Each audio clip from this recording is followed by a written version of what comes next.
আমি আর সাইদি সাহেব ওই বাড়িতে আমরা উপরে সম্ভবত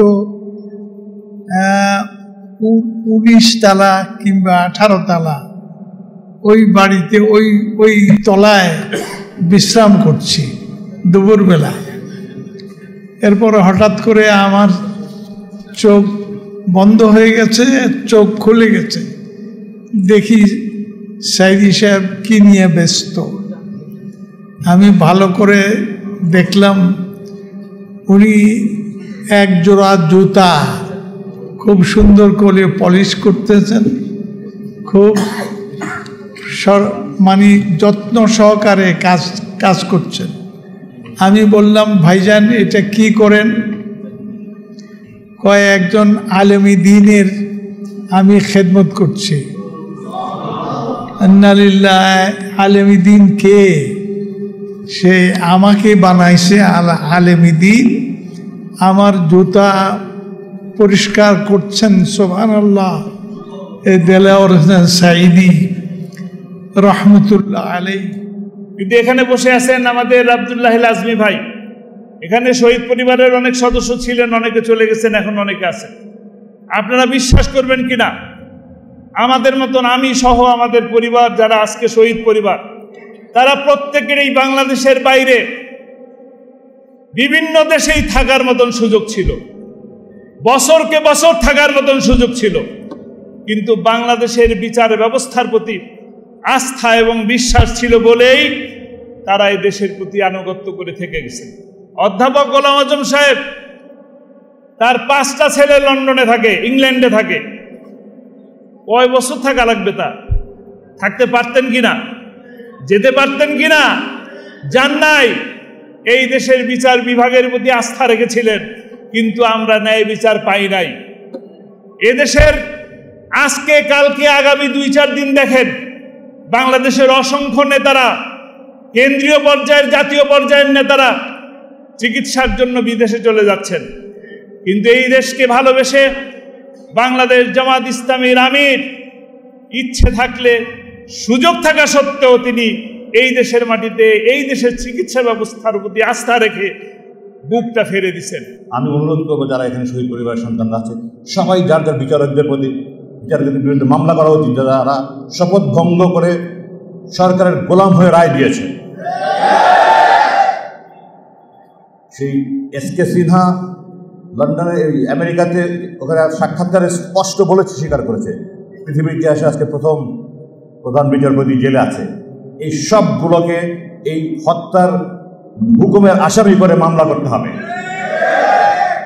আল্লামা মাওলানা সাঈদী ইত্তেহাদুল উম্মাহ করেছিলেন, আপনারা জানেন কিনা ভুলে গেছেন জানি না।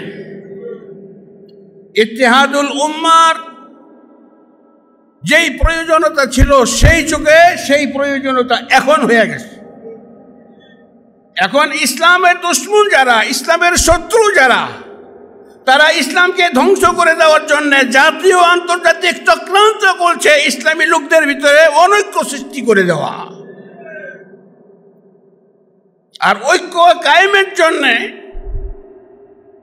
আল্লামা সাঈদী রহমতুল্লাহ আলাইহি কি করলেন? ইত্তেহাদুল উম্মাহ করলেন। ইত্তেহাদুল উম্মাহর বিরুদ্ধে আমাদের দেশের কিছু আলেম ওলামারা চলে গেলেন খুব মারাত্মকভাবে। হাফিজ হুজুর রহমতুল্লাহ আলাইহি, ওনার কাছে পরামর্শের জন্য গেল একদল, যে হযরত ইত্তেহাদুল উম্মাহ বানায়া, হ্যাঁ সহি কাম চালাও, সুবহানাল্লাহ বলেন। হাফিজ হুজুর রহমতুল্লাহ আলাইহির কথা এটা। এবার আসেন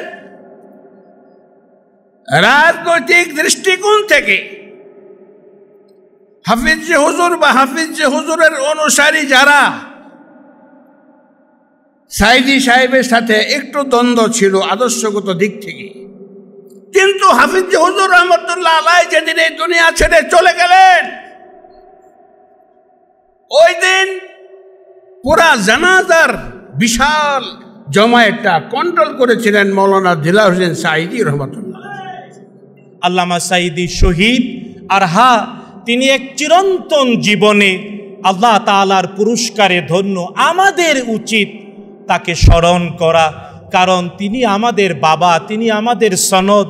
আল্লাহ তাআলা কোরআন আল কারীমে সূরাতুল ফাতিহাতে যেমন শিখিয়েছেন, সিরাতাল্লাযীনা আনআমতা আলাইহিম, আল্লাহ ঠিক এমন হজ করার পরে আদেশ করে বলেছেন, ফাযকুরুল্লাহা কাযিকরিকুম আবাআকুম আও আশাদ্দা যিকরা। তাই আল্লামা সাঈদীকে জানতে হবে, বুঝতে হবে, শুনতে হবে এবং তারই দেখানো পথে চলতে হবে। দুনিয়ায় সত্য বলতে গেলে, প্রতিদান উভয় জগতে পাওয়া নিশ্চিত করতে গেলে, সিরাতাল মুস্তাকিমে প্রতিষ্ঠিত থাকতে গেলে আল্লাহ তাআলা আমাদের সবাইকে ধন্য করুন।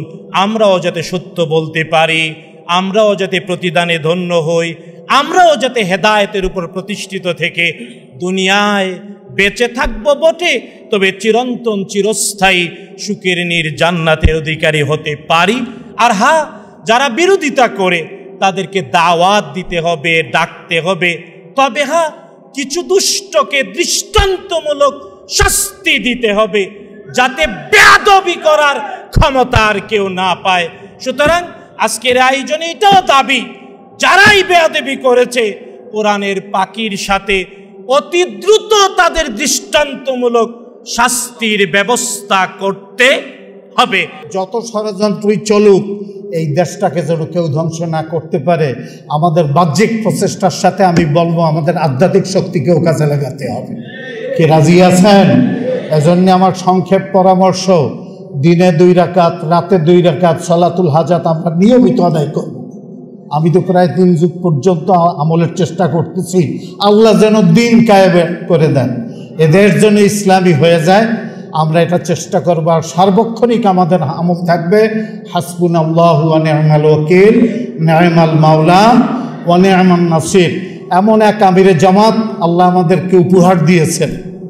ইনি কোনো দল হিসাবে নয়, গোটা দেশবাসীর জন্য সম্পদ। আল্লাহ তাকে শেফায়ে আজেলায় কামেলা নসিব করুন। আমাদের দেশের অনেক বুজুর্গ উলামা একরাম ছিলেন, যাদের কদমের ধুলা আমরা শ্রদ্ধা ভরে গায়ে মাখি। তারা ওয়াজ মাহফিলগুলোতে, ইসলামী সভা সমাবেশে তারা কোনো বক্তব্য যখন রাখতেন, সাধারণত মসনবী অথবা লাইলি মজনু অথবা বিভিন্ন ধরনের শের আশআরগুলো তারা তাদের ওয়াজে তুলে নিয়ে আসতেন। সাইদি সাহেব হচ্ছে সেই ব্যক্তিত্ব যার মাধ্যমে আমরা জানতে পারলাম তফসিরুল কোরআন বিল কোরআন, কোরআনকে কোরআন দিয়ে তফসির করা যায়। এত মধুর যে রাষ্ট্রের সর্বোচ্চ পর্যায়ের রাষ্ট্র নীতি নির্ধারণীর একজন সচিব থেকে শুরু করে একজন চৌকিদার পর্যন্ত যার আলোচনা শুনতো, তিনি হচ্ছেন আল্লামা দেলওয়ার হোসেন সাইদি রাহিমাহুল্লাহ। এই হাসপাতালে যে ডাক্তারের অধীনে ওনাকে ভর্তি করা হয়েছিল, এই হাসপাতালে তৎকালে যিনি জিডি ছিল, তাদেরকে অবশ্যই হত্যা মামলার আসামি করা দরকার। তাদের বিরুদ্ধে স্বপ্রণোদিত হয়েও হলো হত্যা মামলা দেওয়া উচিত, কারণ তাদেরকে রিমান্ডে নিলেই আসল তথ্য বেরিয়ে আসবে কেন তাকে হত্যা করা হয়েছিল। শেখ হাসিনা ওনাকে পরিকল্পিতভাবে হত্যা করেছে, কিন্তু আমরা এ বিষয়ে ওনার এ ব্যাপারে কোনো মামলা হতে এখনো দেখিনি। পদক্ষেপ নেওয়া দরকার। আল্লামা সাঈদী ইসলামী একটি সমাজ বিপ্লবের স্বপ্ন দেখতেন। আমরা আশা করছি আমরা সে সমাজ বিপ্লবের কাছাকাছি। ধর্মনিরপেক্ষতাবাদীরা পালিয়ে গেছে, জাতীয়তাবাদ এদেশে লুটতরাজের সাম্রাজ্য কায়েম করছে চাঁদাবাজি দিয়ে। মানুষ বুঝে ফেলেছে শান্তির শেষ ঠিকানা ইসলাম। পৃথিবীর ইতিহাসে জঘন্য অবিচারের শিকার হয়েছেন আল্লামা সাঈদী রাহিমাহুল্লাহ। তার আর কোনো অপরাধ ছিল না, অপরাধ কেবল একটাই, তিনি আল্লাহর কোরআনের আলোকে বাংলাদেশকে গড়তে চেয়েছিলেন। তিনি আশঙ্কা করেছিলেন তার হয়তো এ ধরনের পরীক্ষা আসতে পারে। এ কারণে কোনো এক মাহফিলে তিনি চট্টগ্রামে বলেছিলেন যে আমার উপরও যদি হামলা করা হয় আর আমাকে যদি শহীদ করে দেওয়া হয়, আল্লাহর কাছে আমার দোয়া থাকবে সাঈদীর রক্ত লেলিহান শিখা হয়ে ইসলামের দুশ্মনদেরকে সারখার করে বাংলাদেশে যেন কালেমার পতাকাকে উত্তোলন করে দেয়। কোন জালেম যদি মনে করে আমি টাকার দ্বারা জালেম হব, আল্লাহ রাব্বুল আলামিন তাকে টেনে হিচড়ে নামিয়ে দেয়। ওমান ইয়াতামাদ আলান নাসি মাল্লা, কেউ যদি মনে করে আমার চতুর্দিকে লোকজন আছে, আল্লাহ রাব্বুল আলামিন তাকে টেনে হিচড়ে নামিয়ে দিবে। কেউ যদি মনে করে ওমান ইয়াতামাদা আলা আকলিহি দাল্লা, অনেক জ্ঞান আমার আছে, আল্লাহ তাআলা তাকে ডাস্টবিনে নিক্ষেপ করবে। ওমান ইয়াতামাদা আলা সুলতানিহি দাল্লা, কেউ যদি মনে করে আমি ক্ষমতা পেয়েছি, এই ক্ষমতার চেয়ার কোনোদিন ছিন্ন হবে না, আল্লাহ তাআলা তাকে টেনে হিচড়ে ইতিহাসের আস্থা করে আল্লাহ তাআলা তাকে নিক্ষেপ করে। চ্যানেলটি সাবস্ক্রাইব করে আমাদের সঙ্গেই থাকুন। সম্মানিত উপস্থিতি, এ পর্যায়ে আমাদের মাঝে আলোচনা নিয়ে আসছেন বিশ্ববিখ্যাত কারি উস্তাজুল কোরা ফদিলাতুল শেখ, আন্তর্জাতিক খ্যাতিসম্পন্ন কারি হাফেজ মাওলানা কারি হাবিবুল্লাহ বেলালী। আলোচনা নিয়ে আসছেন আমাদের প্রিয় শেখ হাফেজ মাওলানা কারি হাবিবুল্লাহ বেলালী হাফেজাহুল্লাহ। আসসালামু আলাইকুম ওয়া রাহমাতুল্লাহি ওয়া বারাকাতুহু। আলহামদুলিল্লাহি ওয়া কাফা ওয়া সালামুন আলা ইবাদিহিল্লাযীনা ইসতাফা, আম্মা বা'দ। ফাআউযু বিল্লাহি মিনাশ শাইতানির রাজীম। বিসমিল্লাহির রাহমানির রহিম। ইন্নামা ইয়াখশাল্লাহ মিন ইবাদিহিল উলামা। সাদাকাল্লাহুল আযীম। আজকের ঐতিহাসিক একটি গুরুত্বপূর্ণ অনুষ্ঠান। এই অনুষ্ঠানের গুরুত্ব, তথ্য মাহাত্ম্য এতই তাৎপর্যপূর্ণ যা ইতিমধ্যে অনেক বক্তাদের কাছ থেকে আপনারা অনেক কথা শুনেছেন। আমি এমন কিছু জরুরি কথা আজকে আপনাদের সামনে বলতে চাই। এই আল্লামা সাঈদী ফাউন্ডেশনটার গুরুত্ব কতটুকু, এবং এই সাঈদী ফাউন্ডেশনকে ধরে রাখার জন্য ওনার সুযোগ্য সন্তান আমাদের অত্যন্ত আদরের শামীম বিন সাঈদী, এই যে আজকের এই বসাটা, কিছু শক্ত হক কথা আপনাদের জবান থেকে বেরিয়ে আসছে। সাঈদী সাহেবের প্রয়োজনীয়তাটা কতটুকু, এই বিষয় দিয়ে একটা কথা বলবো, এবং সাঈদী ফাউন্ডেশনটা কি, কেন, এইটা কয়েকটি কথা বলব।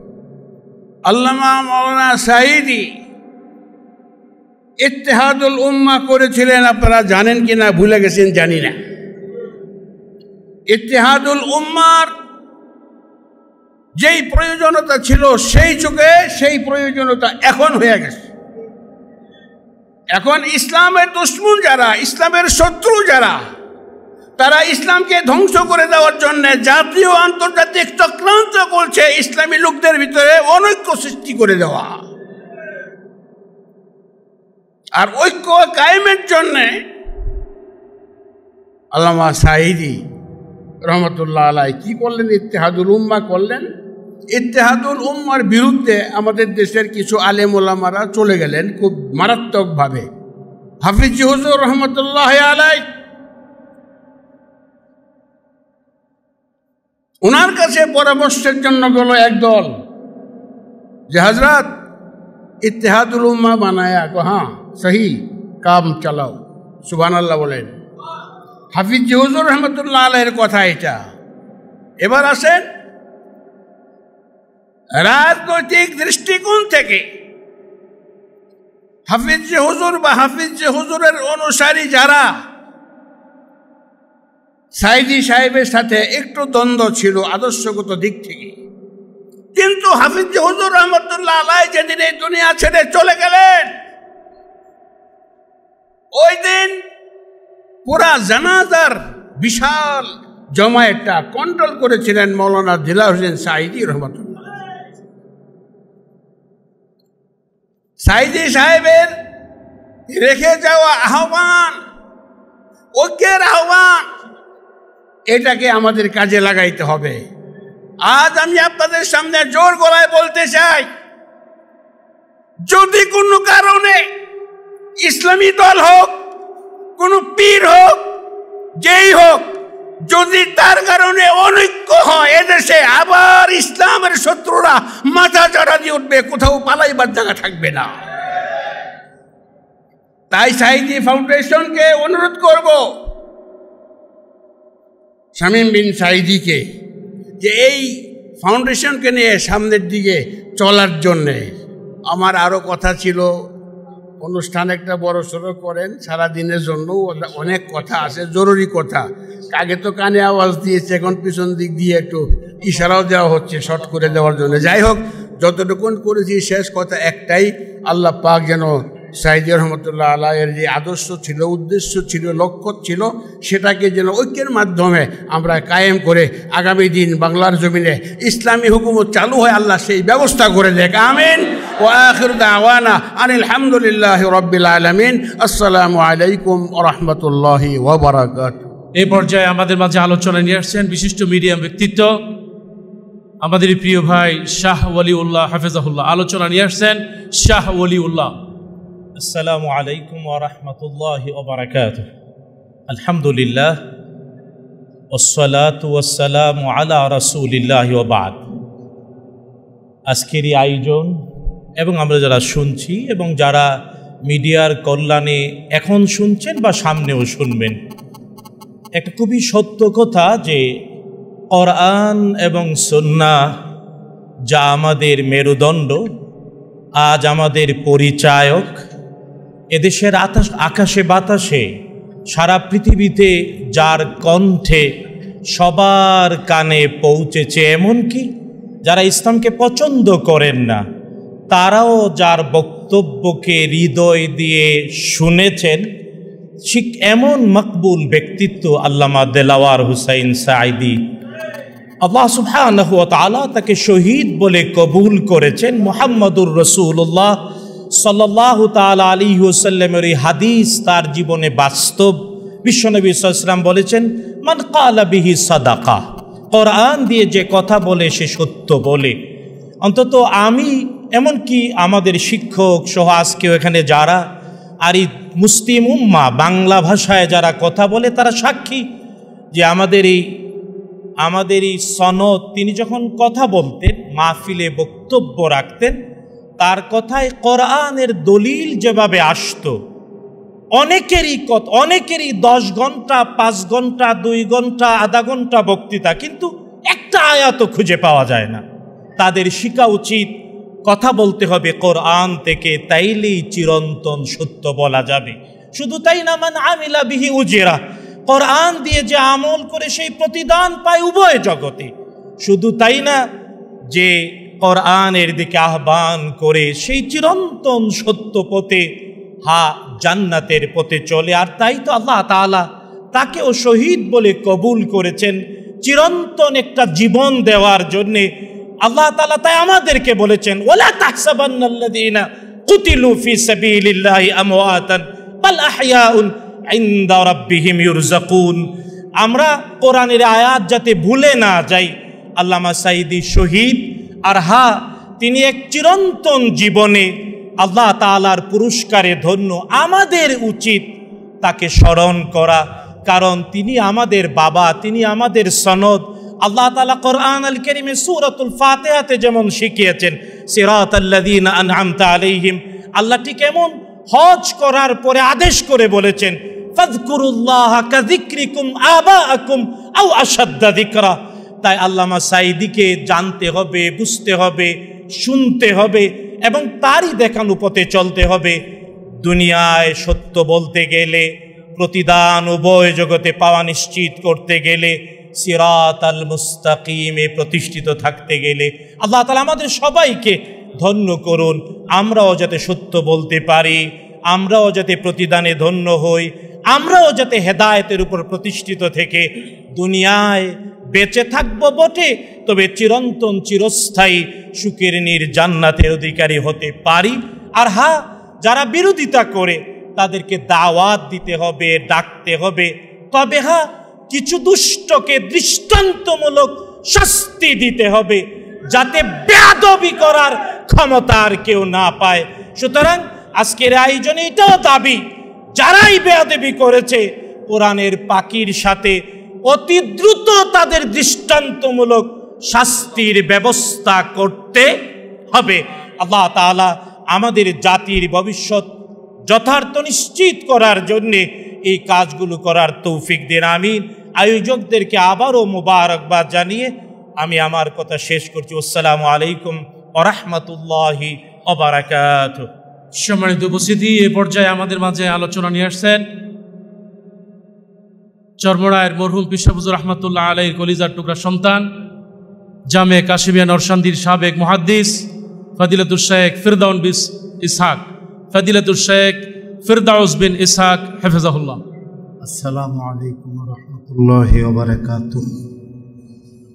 আসসালামু আলাইকুম ওয়া রাহমাতুল্লাহি ওয়া বারাকাতুহু। সম্মানিত সভাপতি আল্লামা সাইদি রহমাতুল্লাহ আলাইহির কলিজার টুকরা সন্তান আল্লামা শামীম সাইদি, সম্মানিত অতিথিমণ্ডলী, আমার সামনে উপস্থিত দিন কায়েমের সংগ্রামী ভাইয়েরা, সময় যেহেতু কম, অনেক জীবনের স্মৃতি, এজন্য কাটছাট দিয়ে আমি মাত্র কয়েকটা কথা বলি।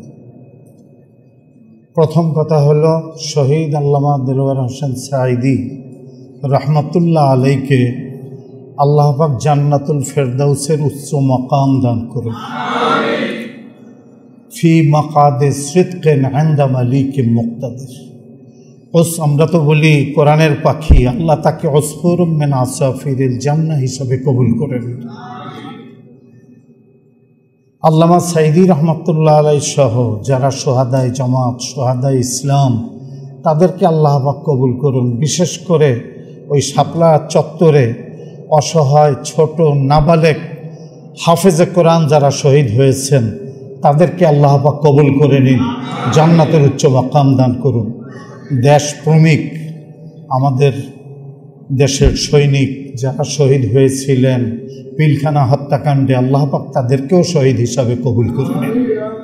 আমি বিশ্বাস করি তাদের উসিলায় আল্লাহ পাকে দেশের পট পরিবর্তন ঘটিয়ে গেছে। বিগত 5ই আগস্টের ঘটনা, এই পরিবর্তন এটা অলৌকিক, কোনো মানুষের সক্ষমতা এটা হয় নাই, এটা আল্লাহর কুদরতি ফয়সালাই হয়েছে। কি বলেন, কথা বিশ্বাস হয়? এবং এটা প্রমাণ করে দেশের ভাগ্য ভালো আছে, আমাদের ভবিষ্যৎ ভালো, এবং এখন আমাদের দায়িত্ব হলো এই পট পরিবর্তনের জন্য চেষ্টা করে যাওয়া। ইন্নাল্লাহা লা ইউগাইয়িরু মা বিকওমিন হাত্তা ইউগাইয়িরু মা বিআনফুসিহিম। আল্লামা সাইদি রহমাতুল্লাহ আলাইহি তিনি সারা জীবনের ত্যাগ তিতিক্ষা, তিনি আমাকে বলছেন, আমার আব্বা মরহুম রহমাতুল্লাহ আলাইহির সাথে তিনি ছাত্র জমানায় প্রায় 1 মাস সফরে কাটাইছিলেন। ওই যে ভালোবাসা, আমাকে তিনি জুব্বাও হাদিয়া দিছেন, আমাকে রুমালও হাদিয়া দিছেন, একই সাথে গাড়িতে ঘন্টার পর ঘন্টা বহু কথাবার্তা নসিহত ইত্যাদি করেছেন। আমার মাও হজ করেছেন তিনি এবং তার আহলিয়ার সাথে, এরকমের বহু স্মৃতি তো আছেই। কিন্তু আমি বলবো সাইদি রহমতুল্লাহ আলাইহির এই কর্মকাণ্ড কি আপনারা ধরে রাখতে চান? হ্যাঁ, শুধু পিরোজপুরে না বিশ্বে? আল্লাহ তৌফিক দান করুন। এই ছোট্ট পরিসর থেকে আল্লাহ বিশ্বময় এই পরিসরকে কবুল করে নিন। দেশকে আল্লাহ হেফাজত করুন। যত ষড়যন্ত্রই চলুক, এই দেশটাকে যেন কেউ ধ্বংস না করতে পারে। আমাদের বাহ্যিক প্রচেষ্টার সাথে আমি বলবো আমাদের আধ্যাত্মিক শক্তিকেও কাজে লাগাতে হবে। কি রাজি আছেন? এজন্য আমার সংক্ষেপ পরামর্শ, দিনে 2 রাকাত, রাতে 2 রাকাত সালাতুল হাজাত আমরা নিয়মিত আদায় করব। আমি তো প্রায় 3 যুগ পর্যন্ত আমলের চেষ্টা করতেছি, আল্লাহ যেন দিন কায়েম করে দেন, এদের জন্য ইসলামী হয়ে যায়। আমরা এটা চেষ্টা করব। আর সার্বক্ষণিক আমাদের আমল থাকবে হাসবুনাল্লাহু ওয়া নি'মাল ওয়াকিল, নি'মাল মাওলা ওয়া নি'মান নাসির। এমন এক আমিরে জামাত আল্লাহ আমাদেরকে উপহার দিয়েছেন। ইনি কোনো দল হিসাবে নয়, গোটা দেশবাসীর জন্য সম্পদ। আল্লাহ তাকে শেফায়ে আজেলায় কামেলা নসিব করুন। জামাতের সব নেতৃবৃন্দ অন্যান্য সকলকে সুযোগ্য নেতৃত্ব দিয়ে এ দেশকে ইসলামাইজ করার তৌফিক দান করুন। সকল ষড়যন্ত্রকে খান খান করে দিন। আসসালামু আলাইকুম ওয়া রাহমাতুল্লাহি ওয়া বারাকাতুহু। সম্মানিত উপস্থিতি, এ পর্যায়ে আমাদের মাঝে আলোচনা নিয়ে আসছেন টেকেরহাটের সম্মানিত পীর, আমাদের এই প্রিয় ভাই ফদিলাতুল শেখ কামরুল ইসলাম সাঈদ আনসারী হাফিজাহুল্লাহ। আলোচনা নিয়ে আসছেন কামরুল ইসলাম সাঈদ আনসারী হাফিজাহুল্লাহ। السلام عليكم ورحمة الله وبركاته. إن الحمد لله والصلاة والسلام على رسول الله وبعد. مرحوم علامة দেলোয়ার হোসেন সাইদি নব্বরাল্লাহু মারকাদাহু ওয়া জাআলাল জান্নাতা মাসওয়াহু, তার জীবন ও কর্ম শীর্ষক আজকের এই আলোচনা সভা সাইদি ফাউন্ডেশন কর্তৃক আয়োজিত। সম্মানিত সভাপতি মহোদয়, বিদগ্ধ গুণী এবং সম্মানিত অতিথিবৃন্দ, সময়ের অভাবে আমি কাউকে অ্যাড্রেস করতে পারছি না। আল্লামা সাঈদী একটি নাম, আল্লামা সাঈদী একটি ইতিহাস, আল্লামা সাঈদী একটি বিপ্লব, আল্লামা সাঈদী একটি রিভলিউশন। গোটা পৃথিবীতে মুসলিম মিল্লাতের জন্য ক্ষণজন্মা এই মহাপুরুষ, তিনি যেন আমাদের ইতিহাসের আকাশে একটা ধূমকেতুর মতো আবির্ভূত হয়েছিলেন। আমি সাঈদী সাহেব রাহিমাহুল্লাহু তাআলার জীবনের ওই বিষয়টা তুলে ধরতে চাই। আমাদের দেশের অনেক বুজুর্গ উলামা একরাম ছিলেন, যাদের কদমের ধুলা আমরা শ্রদ্ধা ভরে গায়ে মাখি। তারা ওয়াজ মাহফিলগুলোতে, ইসলামী সভা সমাবেশে তারা কোনো বক্তব্য যখন রাখতেন, সাধারণত মসনবী অথবা লাইলি মজনু অথবা বিভিন্ন ধরনের শের আশআরগুলো তারা তাদের ওয়াজে তুলে নিয়ে আসতেন। সাঈদী সাহেব হচ্ছে সেই ব্যক্তিত্ব যার মাধ্যমে আমরা জানতে পারলাম তফসিরুল কোরআন বিল কোরআন, কোরআনকে কোরআন দিয়ে তফসির করা যায়। এত মধুর যে রাষ্ট্রের সর্বোচ্চ পর্যায়ের রাষ্ট্র নীতি নির্ধারণীর একজন সচিব থেকে শুরু করে একজন চৌকিদার পর্যন্ত যার আলোচনা শুনত, তিনি হচ্ছেন আল্লামা দেলওয়ার হোসেন সাঈদী রাহিমাহুল্লাহ। এবং কোরআনকে এত সুন্দর করে কোরআন দিয়ে একটি মাত্র আয়াতকে সামনে নিয়ে তিনি যখন সেই আয়াতের ব্যাখ্যা, বিশ্লেষণ, তফসির অন্যান্য আয়াত দিয়ে করতেন, কি মধুর ছিল তার শব্দচয়ন, তার উপস্থাপন ইত্যাদি। আল্লাহ তাআলা একটা এত আকর্ষণ দিয়েছিল, মনে হচ্ছিল এটা যেন একটা জাদু, এটা যেন একটা মধু। আল্লাহ তাআলা তাকে জান্নাতুল উচ্চ মাকাম দান করুন। আমরা মনে করি সাঈদী সাহেব এমন ব্যক্তিত্ব যাকে নিয়ে অদূর ভবিষ্যতে পিএইচডি হবে, যাকে নিয়ে ইতিহাস লেখা হবে, যার আলোচনা চর্চা হতেই থাকবে। কিন্তু আল্লাহর মেহেরবানি, আল্লামা দেলওয়ার হোসেন সাঈদী রাহিমাহুল্লাহু তাআলার জীবন ও কর্ম নিয়ে আলোচনা করে শেষ করা যাবে না। আসুন তার সে আদর্শ, তার সে রেখে যাওয়া আদর্শ, জমিন যার হুকুম চলবে তার, সেই আদর্শ বাস্তবায়নের জন্য আল্লাহ তাআলা দ্বীনের সৈনিক হিসাবে আমৃত্যু আমাদেরকে কাজ করার তৌফিক দান করুন। আসসালামু আলাইকুম ওয়া রাহমাতুল্লাহি ওয়া বারাকাতুহু। সম্মানিত উপস্থিতি, এ পর্যায়ে আমাদের মাঝে আলোচনা নিয়ে আসছেন মদিনাতুল উলুম কামিল মাদ্রাসার সম্মানিত মুহাদ্দিস, সদ্য আমেরিকা থেকে আসা আমাদের প্রিয় ভাই মুফাসসির জন, ঢাকা মহানগরী উত্তরের সংগ্রামী সভাপতি, আমাদের প্রিয় মানুষ বরেণ্য মুফাসসির ডক্টর আবুল কালাম আজাদ বাশার। আলোচনা নিয়ে আসছেন ডক্টর আবুল কালাম আজাদ বাশার হাফিজাহুল্লাহ। আসসালামু আলাইকুম ওয়া রাহমাতুল্লাহি ওয়া বারাকাতুহু। আলহামদুলিল্লাহ ওয়াসসালাতু ওয়াসসালামু আলা রাসূলিল্লাহ বা'দ। ক্বালা তাআলা ওয়াল্লাযীনা উতুল ইলমা দারাজাত আমানতু বিল্লাহ। শহীদ আল্লামা সাঈদী রাহিমাহুল্লাহ স্মরণে আয়োজিত আজকের এই চমৎকার প্রোগ্রামের সম্মানিত সভাপতি, সম্মানিত প্রধান অতিথি সহ অন্যান্য সম্মানিত মেহমানবৃন্দ, উপস্থিত মহতারাম অডিয়েন্স, আল্লামা সাঈদী রাহিমাহুল্লাহকে এই হাসপাতালে শহীদ করা হয়েছিল। তারা ওনাকে মুছে দিতে চেয়েছিল, কিন্তু আল্লাহ শুকরিয়া, আমরা আজকে তার স্মরণ সবাই হাসপাতালে করছি। শেখ হাসিনা যদি আজকে দেখতো তাহলে হয়তো জিহ্বা কামড়াতো। সে চেয়েছিল মুছে দিতে, আল্লাহ তাকে আরও প্রজ্বলিত করছে। এটাই আল্লাহর সিদ্ধান্ত। ইউরিদুনা লিইউতফিউ নূরাল্লাহ ওয়াল্লাহু মুতিম্মু নূরি। তারা চায় মুখের ফোঁ দিয়ে আল্লাহর নূরকে নিভিয়ে দিতে, আর আল্লাহর সিদ্ধান্ত সেটাকে তিনি পূর্ণতা দেবেন। আমরা বাংলাদেশেও এটা দেখতে পেয়েছি, আলহামদুলিল্লাহ। আল্লামা সাঈদী রাহিমাহুল্লাহ ছিলেন একজন নিরহংকার মুজাদ্দিদ। প্রতি 100 বছরের মাথায় আল্লাহ তাআলা তার দ্বীনের তাজদীদের জন্য একজন ব্যক্তিকে সিলেক্ট করেন, এটা রাসূলুল্লাহ সাল্লাল্লাহু আলাইহি ওয়াসাল্লাম বলেছেন। এদেশের তাফসীর জগতের উনি ছিলেন সংস্কারক। আমরা দেখেছি যে কোরআন হাতে নিয়ে কিভাবে কোরআনের তাফসীর করা যায়, এটা তিনি এদেশে দেখিয়েছেন। আজকে হাজারো অনুরক্ত ভক্ত তাকে অনুসরণ করে বাংলার এই জমিনে কোরআনের তাফসীর করছে। এটার পুরোধা আল্লামা সাঈদী। আল্লামা সাঈদী রহমতুল্লাহ আলাই উনি এমন একজন মানুষ ছিলেন, তার সাথে আমার 3 বার দেখা হয়েছিল জেলে যাওয়ার আগে। তিনি আমাকে চিনতেন না, চেনার কথাও না, আমি ছোটো মানুষ। কিন্তু আল্লাহকে সাক্ষী রেখে আমি আপনাদেরকে শোনাচ্ছি, 3 বারের একবারও আমি তাকে আগে সালাম দিতে পারি নাই। কি বিস্ময়কর মানুষ। জেলখানে ওনার সাথে আমার দেখা হয়েছিল। আমি শামীম ভাইয়ের সাথে জেলখানায় গিয়েছিলাম হুজুরের সাথে দেখা করতে। উনি সেখানে 3টি দোয়া চেয়েছেন আপনাদের কাছে। তার মাঝে একটি ছিল, আমাদের ভাইদেরকে বলবে আল্লাহ যেন আমাকে শাহাদাতের মৃত্যু দেয়। এই দোয়াটি তিনি অনেকের কাছে চাইতেন, তার মাহফিলে চাইতেন। ওনার মনেরই দোয়া আল্লাহ কবুল করেছেন। আমরা যেটা জানি, ওনার মৃত্যুটা স্বাভাবিক মৃত্যু ছিল না, এটা ছিল পরিকল্পিত হত্যাকাণ্ড। আল্লাহ ওনার শাহাদাত কবুল করুন।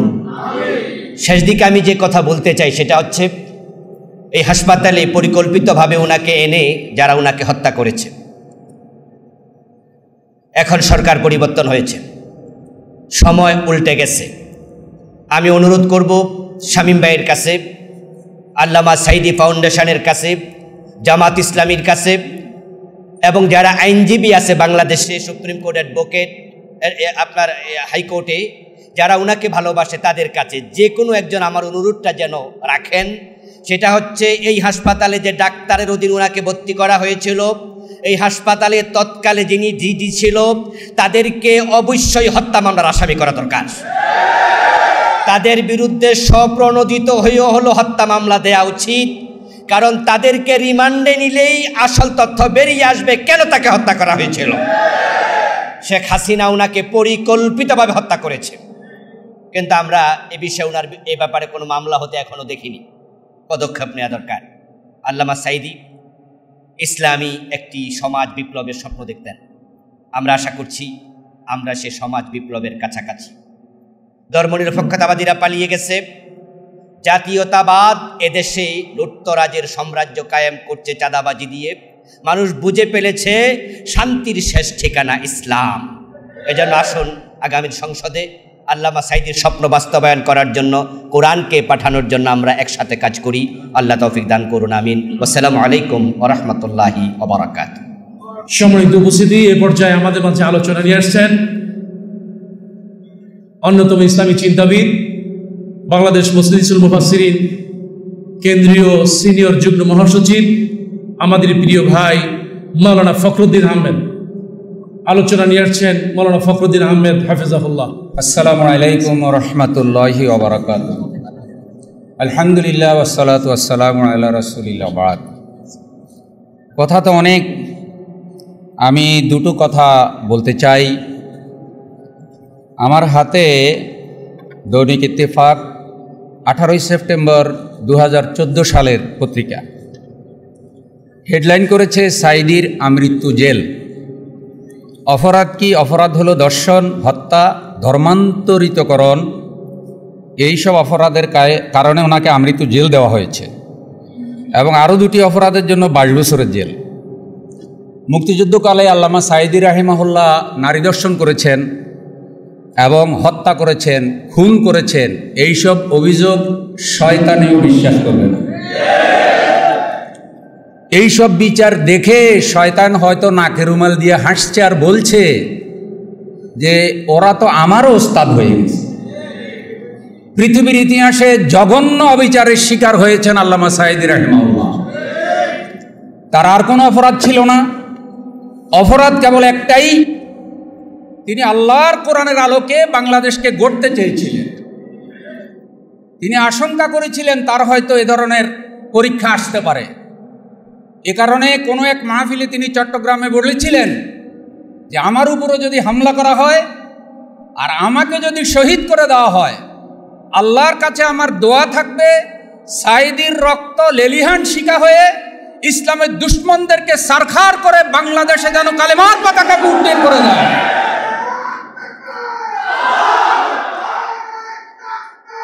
প্রিয় বন্ধুগণ, আল্লামা সাইদি রাহিমাহুল্লাহ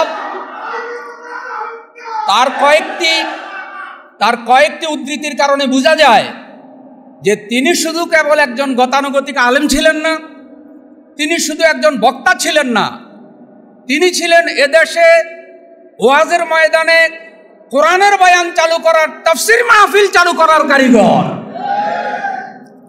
তিনি ভবিষ্যৎবাণী করেছিলেন, যারা এদেশে আল্লাহ দ্বীন কায়েমের আন্দোলন করে তাদেরকে যারা মৌলবাদী বলো, আমরা মূলে আছি, তোমরা আগায় আছো, আমরা মূল ধরে ঝাঁকি দিব, দিল্লিতে মামুর বাড়ি গিয়ে পড়বে। এটা কি ঠিক হয়েছে? সময় আসবে এমন, ইন্দুরের গর্ত পালানোর জন্য তালাশ করে পাবে না। এটা কি ঠিক হয় নাই? তিনি বলেছেন, হে আল্লাহ, আমার এত বড় ক্ষতি যারা করলো, তুমি তাদেরকে জাতির সামনে উলঙ্গ করে দিও। আল্লাহ ফেরাউন নমরুদের থেকেও জালেমদেরকে বেশি উলঙ্গ করেছে। অহংকারী এক বিচারক, যে বিচারের নামে জুলুম করেছে, টক শোতে বলতো আমি সাইদিকে ফাঁসি দিয়েছি, অহংকার করে বলতো। আমি নিজে শুনেছি এক উপস্থাপক তাকে বলছে, আমরা আজকে সাইদি নিয়ে আলোচনা করছি না, বলছে না, আমি মনে করাই দিলাম যে আমি সাইদিকে ফাঁসি দিয়েছি। আল্লাহ তাআলা এই বিচারককে জাতির সামনে লাঞ্ছা করে দিয়েছে। এসব প্রমাণ হয় তিনি আল্লাহর মকবুল বান্দা ছিলেন। কেঁদে কেঁদে বলেছিলেন, কোনোদিন যদি শুনেন যে সাইদি নাই, আপনারা একটু চোখের পানি ছেড়ে আল্লাহর দরবারে দোয়া করবেন। আপনাদেরকে নিয়ে দোয়া করে আল্লাহ কোরআনের পাখিকে জান্নাতুল ফেরদাউসে সম্মানিত করুন। শেষ কথা বলতে চাই, সামনে যে সুযোগ এসেছে, বাংলাদেশের সকল আলেম ওলামা, পীর বুজুর্গ, জামাত ইসলামী সহ সকল সংগঠন ঐক্যবদ্ধ হয়ে কোরআনের রাজ কায়েমের মাধ্যমে যেই সব মজলুম আলেমরা জীবন দিয়েছেন, মাওলানা নিজামী রাহিমাহুল্লাহ, মাওলানা আব্দুস সুবহান রাহিমাহুল্লাহ সহ, মাওলানা সাইদি রাহিমাহুল্লাহ সহ, তাদের রক্তের ঋণ পরিশোধ করার জন্য সামনের নির্বাচনে বাংলাদেশে ইসলামপন্থীদেরকে বিজয় করার জন্য ঐক্যবদ্ধভাবে নামতে হবে। আল্লাহ কবুল করুন, আমিন। আসসালামু আলাইকুম ওয়া রাহমাতুল্লাহ। সম্মানিত উপস্থিতি, এ পর্যায়ে আলোচনা নিয়ে আসছেন আমাদের প্রিয় ভাই, তরুণ মুফাসসির কোরআন মৌলানা সাদেকুর রহমান আজহারি। আলোচনা নিয়ে আসছেন মৌলানা সাদেকুর রহমান আল আজহারি। আসসালামু আলাইকুম ওয়া রাহমাতুল্লাহি ওয়া বারাকাতুহু। বিসমিল্লাহ ওয়াল হামদুলিল্লাহ ওয়াস সালাতু ওয়াস সালামু আলা আতাম্মানিল আকমালানিল মুতালাজিমান ওয়া আলা আলিহি আত-তাইয়িবিন আত-তাহিরিন, সুম্মা আম্মা বা'দ। সাইদি ফাউন্ডেশন কর্তৃক আজকের আয়োজিত দোয়া অনুষ্ঠানের মোতাবাররকি আয়োজনে উপবিষ্ট সম্মানিত মেহমানবৃন্দ, হাদারাত উপস্থিতি, আপনারা প্রত্যেকে জানেন আল্লাহ রাব্বুল আলামিন যাকে ভালোবাসেন, আল্লাহ তাআলা ডেকে বলেন, ইন্নী উহিব্বু ফুলানান ফাহিব্বাহু, আমি আমার অমুক গোলামকে ভালোবেসে ফেলেছি, তোমরাও ভালোবাসো। এই ভালোবাসা আল্লাহ রাব্বুল আলামিন ফেরেশতাদের মাঝে যেভাবে ছড়িয়ে দেন, আকাশে যেভাবে ঘোষণা হয়, জমিনের মধ্যে ঘোষণা হয়, এই ঘোষণাপত্র ঘোষণা হওয়ার পরে প্রত্যেকটা মানুষের হৃদয়ে আল্লাহ রাব্বুল আলামিন এই ভালোবাসা এমনভাবে দিয়ে দেন, সবাই এই মানুষটাকে ভালোবাসে। আমরা আজকে আল্লামা দেলোয়ার হোসেন সাইদি রহমতুল্লাহ আলাই ওনার জীবনী সম্পর্কে কথা বলতে দাঁড়িয়ে আমরা পরিষ্কারভাবে বলতে পারি, ওই আলেমকে আল্লাহ রাব্বুল আলামিন কবুল করেন, আলিমুন মুস্তামিলুন ইলমাহু, যেই আলেম তার ইলমকে কাজে লাগায়, দুনিয়া এবং আখিরাতে আল্লাহ রাব্বুল আলামিন তাকে শ্রেষ্ঠত্ব দান করেন। যিনি দুনিয়ার জীবনে বেঁচে থেকে তার ইলম অনুযায়ী আমল করে, ইলম অনুযায়ী কাজ করে এই সমাজকে পরিবর্তনের চেষ্টা করে, এমন এক মানুষকে নিয়ে আমরা কথা বলতে দাঁড়িয়েছি। ওনার গোটা জীবনটা আখলাকে ভরা ছিল।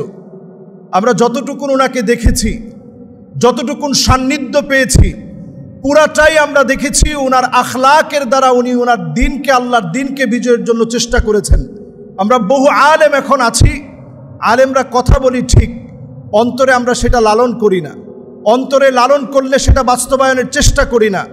এমন আলেম তিনি ছিলেন, জালেমরা জুলুম করার পরে আল্লাহ রাব্বুল আলামিন তার দাম কমাননি, বরং দাম আল্লাহ তাআলা আরো বৃদ্ধি করে দিয়েছেন। সুতরাং আমরা আজকের এখানে শেষ কথা এইভাবে বলতে চাই, ওয়ামান ইআতামাদা আলা মালিহি কল্লা, কোন জালেম যদি মনে করে আমি টাকার দ্বারা জালেম হব, আল্লাহ রাব্বুল আলামিন তাকে টেনে হিচড়ে নামিয়ে দেয়। ওয়ামান ইআতামাদা আলান নাসি মাল্লা, কেউ যদি মনে করে আমার চতুর্দিকে লোকজন আছে, আল্লাহ রাব্বুল আলামিন তাকে টেনে হিচড়ে নামিয়ে দিবে। কেউ যদি মনে করে ওমান ইয়াতামাদা আলা আকলিহি দাল্লা, অনেক জ্ঞান আমার আছে, আল্লাহ তাআলা তাকে ডাস্টবিনে নিক্ষেপ করবে। ওমান ইয়াতামাদা আলা সুলতানিহি দাল্লা, কেউ যদি মনে করে আমি ক্ষমতা পেয়েছি, এই ক্ষমতার চেয়ার কোনোদিন ছিন্ন হবে না, আল্লাহ তাআলা তাকে টেনে হিচড়ে ইতিহাসের আস্থা করে আল্লাহ তাআলা তাকে নিক্ষেপ করে। আল্লাহ রাব্বুল আলামিন আমাদেরকে এই চারটি বাক্য থেকে আল্লাহ রাব্বুল আলামিন আমাদেরকে হেদায়েতের পথ বেছে নেওয়ার তৌফিক দান করুক। সম্মানিত উপস্থিতি, এ পর্যায়ে আলোচনা নিয়ে আসছেন সুপ্রিম কোর্টের সম্মানিত অ্যাডভোকেট, আমাদের প্রিয় মানুষ মোহাম্মদ মশিউল আলম। আলোচনা নিয়ে আসছেন মোহাম্মদ মশিউল আলম। ফালিয়াতাফাদ্দাল মাশকুর। আলহামদুলিল্লাহ, আলহামদুলিল্লাহ রাব্বিল আলামিন ওয়াসসালাতু ওয়াসসালামু আলা রাসূলিল কারীম। আউযু বিল্লাহি মিনাশ শাইতানির রাজিম। বিসমিল্লাহির রহমানির রহিম। আজকের এই স্মরণ সভা দুয়ার মাহফিলের স্নেহস্পদ সভাপতি, মান্যবর প্রধান অতিথি, বিশেষ অতিথিবৃন্দ, মঞ্চে ভূমিষ্ঠ বিশিষ্ট ব্যক্তিবর্গ, উপস্থিত প্রাণপ্রিয় আমার ভাইরা, আসসালামু আলাইকুম রহমতুল্লাহ। আমাকে এই বিশিষ্ট ব্যক্তিদের মধ্যেও আবার সামিল করে দুই কথা বলার সুযোগ দেওয়ার জন্য আমি কৃতজ্ঞ। কারণ হলো এটাই যে 1974 সালে এই অগাস্ট মাসেই কুষ্টিয়ার একটা বাড়িতে হুজুরের সাথে আমার প্রথম দেখা এবং একত্র আমরা দুপুরের খানা খাই। সেই থেকে ওনার সাথে আমার পরিচয় ছাত্র জীবনে। তারপরে কর্মজীবনে এসে 2010 সালের 29শে জুন যেদিন উনি জালেমের হাতে গ্রেপ্তার হলেন, 30শে জুন আদালতে গেলেন। ওই আদালত ছিল সেদিন একটা বিভীষিকাময় পরিবেশ। অসংখ্য পুলিশ ছিল নেতৃবৃন্দ এবং সাইদি সাহেবের অনুসারীদেরকে গ্রেপ্তার করে কারাগারে নেওয়ার জন্যে, আর পুলিশের পিছনে ছিল রামদা বাহিনী, যাকে পাবে তাকে আহত করবে, গলা কাটবে, এরকম দুইটা বাহিনী দিয়ে সেদিন আদালত ঘেরাও করা ছিল। আর একটা ষড়যন্ত্র তাদের ছিল, নেতৃবৃন্দকে তারা সরাসরি তাদের গায়ে হাত তোলার সুযোগ পেলে সেই ষড়যন্ত্র। এর মধ্য দিয়েই সেদিন আদালতে মামলা পরিচালনার দায়িত্বটা সংগঠনের পক্ষ থেকে আমার উপরে অর্পিত হয়েছিল। এটা কঠিন পরিস্থিতি, নেতৃবৃন্দের নিরাপত্তা, আদালত কথা বলা এবং উভয় পক্ষের আইনজীবীদের মধ্যে আদালতের মধ্যে মারামারি, হাতাহাতি, এই পরিস্থিতির মধ্যে আল্লাহ সেদিন আমাদেরকে সসম্মানে নিরাপদে অবস্থান করার সুযোগ দিয়েছিলেন। আর দুটা কথা, সেটা হলো যে এটা তো মামলা পরিচালনার, এরপরে হুজুরকে যখন রিমান্ডের পর রিমান্ডে নেওয়া হলো, উনি একবার খবর পাঠালেন যে আমি যেন জরুরি ওনার সাথে দেখা করি। আপনারা জানেন রিমান্ডে কারোর সাথে দেখা করাটা কঠিনের উপরে আরও কঠিন। তো আমি যেয়ে, আমার সাথে স্নেহস্পদ নুরুজ্জামান অ্যাডভোকেট ছিলেন, তো দেখা করতে গেলে পুলিশরা ওনার কাছে আমাকে নিয়ে গেল। উনি বসা আছেন, আমি জিজ্ঞেস করলাম, হুজুর এত পেরেশান হয়ে আমাকে খবর দিচ্ছেন কেন? কয় ওরা আমাকে খুব কষ্ট দিচ্ছে, তোমার সাথে একটু কথা বলা দরকার। তাহলে কী কষ্ট দেয়? কয় আমাকে ঘুমাইতে দেয় না, আর শুধু ওই উপরে নিয়ে বলে এখান থেকে আমরা লোকদের ফেলে দেই হুজুর, আর ঘুমাইতে দেয় না। আর কি করে বলে, একটা কাগজ নিয়ে এসে খালি বলে হুজুর এখানে একটা সই দেন, আপনাকে আমরা বাড়িতে দিয়ে আসবো। আমি বললাম সেই কাগজটার মধ্যে কি লেখা আছে? বলে যে এখানে লেখা আছে আমি আর জামাত ইসলামী করব না, এই কথাটা খালি আপনি একটা সই দেন, আপনাকে আমরা কালকে বাড়িতে দিয়ে আসবো। আমি বললাম আপনি কি বলেন? আমি হেসে বললাম আপনি কি বলেন? আমি বললাম ওদেরকে বলি আমি কি কাফের হয়ে মরব, না তোমরা উপর থেকে ফেলে আমাকে মারবা? হায়াতের মালিক আল্লাহ, এই জবাব উনি দিয়েছিলেন। তো নোটিশ আরেকটা কথা একটা না বললে, আমি একটা সাক্ষী হিসেবে বলে যাচ্ছি আপনাদের কাছে, যে উনি মৃত্যুর জন্য রাজি ছিলেন, কিন্তু জামাত ইসলামী করব না এই কথা লিখতে রাজি হন নাই, এটা তার প্রতিজ্ঞা। আর একটা কথা বলতে হয়, এর মধ্যে রিমান্ডের পর রিমান্ড কয়েকদিন পরে আসে, এর মধ্যে সবে বরাতের সময় এসেছে। উনি আমাকে অনুরোধ করলেন, মশিউল আলম আমাকে একটু কষ্ট করে দয়া করে তুমি ব্যবস্থা করো, একটু জেলে পাঠানোর ব্যবস্থা করো। তো আমি বললাম, ভাই আমরা তো জেলের থেকে মানুষ বের করি, আর আপনারা জেলে পাঠাবো? তো আদালতে দাঁড়িয়ে বললাম যে মাননীয় আদালত, আমরা সবসময় আপনার কাছে জেলের থেকে মানুষের মুক্তি চাই, আজকে একটু উল্টা অনুরোধটা করব, সেটা হলো আমার মক্কেলকে দয়া করে আজকে একটু জেলে পাঠাইতেন। ম্যাজিস্ট্রেট সাহেবও হাসে, কী ব্যাপার, কেন? আমি বললাম যে উনি আল্লাহর এই বান্দা, একটু ব্যক্তিগতভাবে বিশেষ দিনগুলোতে ইবাদত বন্দেগী করেন, রোজা থাকেন, রাত জাগেন, কিন্তু রিমান্ডে ওনার রোজা থাকার কোনো পরিবেশ নাই, রাত জাগারও কোনো পরিবেশ নাই, সেখানে দিন রাত একরকম আযাব। তো আপনি একটু দয়া করেন এই চালানটা ওনাকে জেলে পাঠাই দেন, উনি কয়দিন একটু ইবাদত বন্দেগী করে বিশ্রাম করুন। তো এই কথা বলার পরে এই ওনার জেলে পাঠানোর আদেশ হলো। তো আমি মনে মনে বললাম যে জসিমউদ্দিন কবিতা, আপন হস্তে সোনার প্রতিমা কবরে দিলাম গাড়ি, এই প্রিয় মানুষটাকে প্রার্থনা করে আজকে জেলের ভিতরে ঢুকাই দিলাম, আল্লাহ তুমি হেফাজতের মালিক। সাইদি সাহেবের দুটা ভালো প্রিয় মানুষ জিনিস ছিল, তার প্রিয় জিনিস হলো তার প্রিয় সংগঠন জামাত ইসলামী ছাত্র শিবির, আর এই বুকের মধ্যে কোরআন, আর ছিল মানুষের প্রতি অসাধারণ ভালোবাসা। তার মধ্যে কোনো অহংকার ছিল না, মানুষের জন্য মহব্বত ছিল, ভালোবাসা ছিল, আর ইসলামী আন্দোলনের জন্য তার প্রাণের আকুতি ছিল। আর দুটো প্রার্থনা তিনি আমাদের কাছে আদালতে করতেন, তোমরা আমাদের জন্য দোয়া করো, কি বলে? আমি যেন শহীদে মৃত্যু লাভ করতে পারি, আর জীবনের শেষ পর্যন্ত যেন আমি সবরের উপরে থাকতে পারি। আল্লাহ রাব্বুল আলামিন তাকে শহীদ হিসাবে কবুল করুন। এই জালেমের জুলুমের শিকার হয়ে তিনি দুনিয়া থেকে চলে গেছেন, আল্লাহ তাআলা তাকে শহীদ হিসেবে কবুল করুন। আর আমরা সাক্ষী দিচ্ছি, জীবনের শেষ মুহূর্ত পর্যন্ত তিনি অবিচল অটল ছিলেন, সবরের উপরে ছিলেন, ইমানের উপরে ছিলেন। আমরা যেন তার এই আদর্শকে অনুসরণ করে ঐক্যবদ্ধভাবে সবরের সাথে জালেমের মোকাবেলা করে যেতে পারি। আল্লাহ তৌফিক দান করুন। আসসালামু আলাইকুম।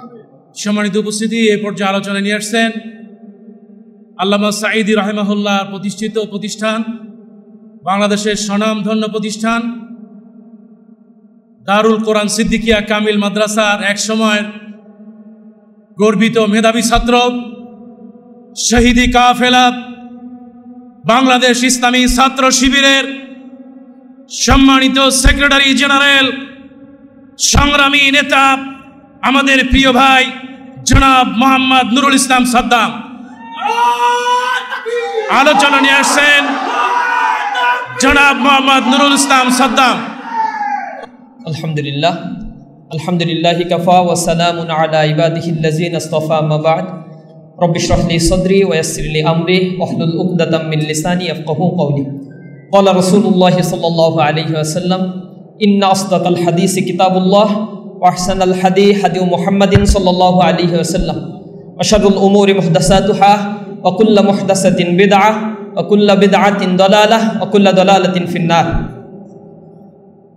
আল্লামা দেলোয়ার হোসেন সাঈদীর ফাউন্ডেশনের উদ্যোগে আয়োজিত আজকের এই আল্লামা দেলোয়ার হোসেন সাঈদীর জীবন ও কর্মের উপরে আলোচনা সভার আজকের প্রোগ্রামের সম্মানিত সভাপতি, উপস্থিত সম্মানিত প্রধান অতিথি, অন্যান্য অতিথিবৃন্দ, সাংবাদিক বন্ধুগণ, একান্ত প্রিয় আজকের প্রোগ্রামের উপস্থিতি, আসসালামু আলাইকুম ওয়া রাহমাতুল্লাহি ওয়া বারাকাতুহু। আল্লামা দেলোয়ার হোসেন সাঈদী রাহিমাহুল্লাহ, তিনি এক অবিস্মরণীয় ব্যক্তিত্ব ছিলেন আমাদের কাছে।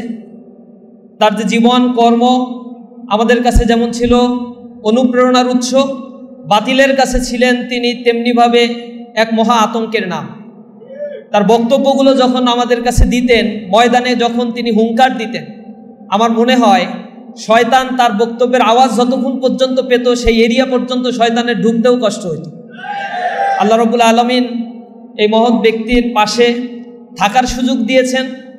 আমি যে প্রতিষ্ঠানে পড়াশোনা করেছি তার পাশেই আমার বাড়ি, সুতরাং তিনি যখন খুলনাতে আসতেন, বিভিন্ন সময় সফরে যখন তিনি আসতেন বিদেশ থেকে, এসে মাদ্রাসার বিল্ডিংয়ের পাশেই, মূল মাদ্রাসার পাশে একটা বিল্ডিং, সেখানে ইয়াতিমখানা ছিল, তার উপরের তলায় ছিল হচ্ছে হেফসখানা, এখনও হেফসখানাটা আছে, এর পাশে ছিল তার একটা ছোট্ট কামরা। যদি কেউ যেয়ে থাকেন দেখবেন একেবারেই সিম্পল, খুব সাধারণ একটা কামরার মধ্যে তিনি জীবনযাপন করতেন। সেখানে গিয়ে থাকতেন। এমপি থাকা অবস্থায়ও তিনি সার্কিট হাউসে থাকার চাইতে ওই হাফেজে কোরআনদের পাশে আর ইয়াতিমদের সাথে থাকাকে সবচেয়ে বেশি অগ্রাধিকার দিতেন। আমাদের সরাসরি সুযোগ হয়েছে তার কাছ থেকে সবক নেয়ার। তিনি যখন ক্লাসগুলোতে কথা বলতেন আমাদের মনে হতো ভিতর থেকে অত্যন্ত মজবুত সাহসিকতা নিয়ে দৃঢ়চেতা হয়ে যে কথাগুলো তিনি বলতেন সেগুলো তিনি নিজে আগে বিশ্বাস করতেন, এরপরে মুখ থেকে সে কথাগুলো আমাদেরকে শোনাতেন। আমরা দেখতাম যেদিন ফজরের নামাজে তিনি এসে নামাজ পড়বেন, আগে থেকে অ্যানাউন্স করা হতো না, কিন্তু মাঠ গোছানো হতো। ফজরের নামাজের সময় পুরো মসজিদ ভরে গিয়ে এরপরে মাঠেও যে মানুষ হবে এই কারণে তাঁবু টাঙানো হতো। শুধুমাত্র নামাজের পরে তিনি ফিরে শুধু একটা হাদিস বলবেন, এই হাদিসটা শোনার জন্য ফজরের নামাজে সেদিন লোকারণ্য হয়ে যেত মাদ্রাসা ময়দান। তার কথার যে ভারত্ব এবং যে কোরআন থেকে যে কথাগুলো বলতেন, তিনি বলতেন আমার টানে মানুষ আসে না, মানুষ আসে তো কোরআনের টানে। আমি কোরআন থেকে কথা বলি, এ কারণেই মানুষ আমাকে ভালোবাসে। সুতরাং যারা কোরআন থেকে কথা বলে, আল্লাহ রাসূল বলেছেন ইন্না আসদাকাল হাদিস কিতাবুল্লাহ ওয়াহসান আল হাদিউ মুহাম্মাদিন সাল্লাল্লাহু আলাইহি ওয়াসাল্লাম। মুহাম্মদ সাল্লাল্লাহু আলাইহি ওয়াসাল্লামের কথা, কোরআনের বক্তব্যগুলো যারা ধারণ করে এবং লালন করে, এই মানুষগুলোর কথা আল্লামা দেলোয়ার হোসেন সাঈদী রাহিমাহুল্লাহর ব্যাপারে যদি এখানে স্মৃতিচারণ করি, অনেক সময়ের প্রয়োজন, এটা এখন করাও হয়তো সম্ভব হবে না, কিন্তু তার কথাগুলো আমাদের কাছে যতটুকু বলেছে, যতটুকু সরাসরি শুনেছি, দায়িত্বশীল হওয়ার কারণে তার পাশে যতটুকু থাকার সুযোগ আল্লাহ রাব্বুল আলামিন দিয়েছেন, খুব বেশি আমাদেরকে ভালোবাসতেন। এবং ছোট মানুষ হওয়ার পরেও হাতে হাত রেখে যেভাবে তিনি ফজরের নামাজের পরে কবরস্থানে যাওয়ার সময় সাথে করে নিয়ে যেয়ে কবর জিয়ারত করতেন, বিভিন্ন বিষয়ে তালিম দিতেন, এগুলো আমাদের জন্য অনেক বড় একটা পাওয়া হয়ে থাকবে সারা জীবনের জন্য। তিনি তার শাহাদাতের পরে তাকে যেভাবে হত্যা করা হয়েছিল, আল্লাহ রাব্বুল আলামিন তার শাহাদাতকে কবুল করুন। আপনারা জানেন 2013 সালের 28শে ফেব্রুয়ারি তার মৃত্যুদণ্ড যখন ঘোষণা করা হয়েছিল, এই ক্যাঙ্গারু ট্রাইব্যুনালের মধ্য দিয়ে জুডিশিয়াল কিলিং করার সংকল্প নিয়ে তারা যে বক্তব্য সেখানে দিয়েছিল আল্লামা দেলোয়ার হোসেন সাঈদীর ব্যাপারে, এর প্রতিবাদে সারা বাংলাদেশে তুমুল আন্দোলনের ঝড় তৈরি হয়। সেই আন্দোলনে অজস্র মানুষ সেদিন শাহাদাত বরণ করে, প্রায় শতাধিক মানুষ সেদিন শাহাদাত বরণ করে। সেই মাস কিলিং যেটা করা হয়েছিল আওয়ামী ফ্যাসিবাদের আমলে মানুষের কণ্ঠস্বরকে রোধ করার জন্য, সেই হত্যাকাণ্ডের বিচারিক কার্যক্রমের সুদৃশ্য এবং দৃশ্যমান কোনো কিছুই আমরা এখনো পর্যন্ত দেখতে পাই নাই। আমরা বিশ্বাস করি বাংলাদেশের ইতিহাসে স্বাধীনতার পরে যত মানুষ বিখ্যাত হয়েছে, যাদের জীবনী আমরা অধ্যয়ন করেছি, তাদের জীবনীর এক পাশে আর আল্লামা দেলোয়ার হোসাইন সাঈদী, তিনি শাহাদাত বরণ করার পরে অনেকেই এই দেশে জাতীয় নেতা ছিলেন, মৃত্যুবরণ করছেন, তাদেরকে শহীদ করা হয়েছে, কিন্তু তাদের শহীদ এবং মৃত্যুর পরে রাস্তায় দাঁড়িয়ে কবর জিয়ারত করার আর জানাজায় উপস্থিত হওয়ার লোকও অনেকের ক্ষেত্রে পাওয়া যায় নাই। কিন্তু এই বাংলাদেশের মাটি সাক্ষী দিয়েছে, তার শাহাদাতের ঘোষণা যখন তার ফাঁসির ঘোষণা যেদিন দেয়া হয়েছে, সেদিনই মানুষ রাস্তায় নেমে প্রতিবাদ করে তাদের জীবনকে বিলীন করে দিয়েছে। তারপরও তাদের প্রিয় মানুষটা যেন এই পৃথিবীতে থাকে, এই ময়দানে থেকে কোরআনের কথা বলে, এটাই ছিল তাদের একমাত্র আকুতি। এই মানুষটার জন্য মানুষের হৃদয়ে অনেক বেশি ভালোবাসা ছিল। আমরা আল্লামা দেলোয়ার হোসেন সাঈদী ফাউন্ডেশনের কাছে প্রত্যাশা করি, তিনি একটা অবিস্মরণীয় একজন ব্যক্তিত্ব, ক্ষণজন্মা একজন মানুষ ছিলেন। তার জীবনী নিয়ে অনেক বেশি আলোচনা, রিসার্চ ওয়ার্ক হওয়া দরকার। তার ফিলসফি যেটা তিনি লালন করতেন, রাগ ডাক রেখে কথা বলতেন না, ইসলামী আন্দোলনের কথা বলতেন। তিনি সেই আন্দোলনে সামিল হয়ে জেল জুলুমকে কোনোদিন পরোয়া করেননি। অনেক বড় বড় মানুষদেরকে আমরা দেখেছি অনেক কথাবার্তা বলে এনায় বেনায়, আল্লামা দেলোয়ার হোসেন সাঈদী, তাদের কাছ থেকে আমরা ইসলামী আন্দোলন শিখেছি। তারা বলেছেন মুখে যা বলবা অন্তরে তা লালন করবা, তা না হলে এটা বুঝে রাখবা। আল্লাহ বলেছেন কাবুরা মাকতান ইনদাল্লাহি আন তাকুলু মা লা তাফআলুন। আল্লাহর কাছে এটা সবচেয়ে বেশি অপছন্দনীয়। যা অন্তরে একবার লালন করো আর বাইরে প্রকাশ করো আর একটা জিনিস, এটা আল্লাহ সবচেয়ে বেশি অপছন্দ করে এবং মুনাফিকের আলামতের মধ্যে এটা অন্যতম একটা আলামত। এটা আমাদের কাছে বলছে তারা। আর এরপর থেকে ইসলামী আন্দোলনের পথে, এই যাত্রা পথে যতদিন দার্স দিয়েছে, কথা বলেছে, আমাদেরকে প্রচণ্ড বিশ্বাস নিয়ে কথা বলেছে, আমরা আমাদের অন্তরে সেগুলো লালন করার জন্য চেষ্টা করছি। আল্লাহ রাব্বুল আলামিন যেন এই প্রিয় ব্যক্তিকে জান্নাতের মেহমান হিসেবে কবুল করে নেন, তার রেখে যাওয়া এই আদর্শ এই সমাজে যেন আমরা বাস্তবায়ন করতে পারি। তিনি ইয়াতিমদের যেভাবে ভালোবাসতেন, তিনি বাতিলের বিরুদ্ধে সংসদে দাঁড়িয়ে যেভাবে হুঙ্কার দিয়ে কথা বলতেন, এগুলো আমাদের জন্য অনুপ্রেরণা হয়ে থাকবে।